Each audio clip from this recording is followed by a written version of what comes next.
Құрметті достар, тез бітіріп қоямын, мүшем әлсіз, болмаса жаңағы бос тұрады, осы сияқты шағымдармен көп жігіттер шығады.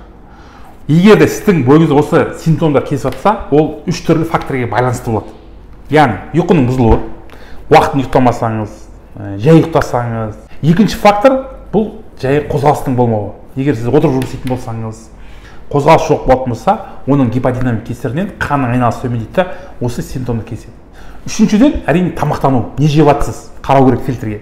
Өйткені мынау дұрыс тамақтанбаудың кесірі, қанттың углевод емес, көмірсудің көбеюі ағзадағы инсулин резистенциясына алып келеді. Ол дегеніміз әрине тестостеронның деңгейін төмендетеді. Ол осы жыныстық қатынастағы жаңағы осы симптомдар сіздің бойыңызда кездеседі.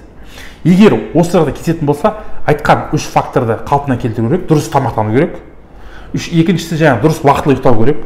Үшіншісі жаңағы спортпен шұғылдану, болмаса жүріңіз, жаяу жүгіріңіз, қозғалыс керек. Осы кезде сіздің жыныстық әлсіздігіңіз кетеді.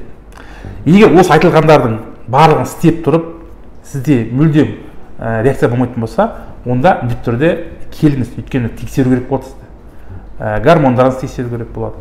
Инжекциялық ауруларды тексеру керек болады. Басқа да тексеріс өткізіп, сіздің денсаулығыңыздың қандай да бір кінәратқа байланысты болатыны соны анықтап береміз.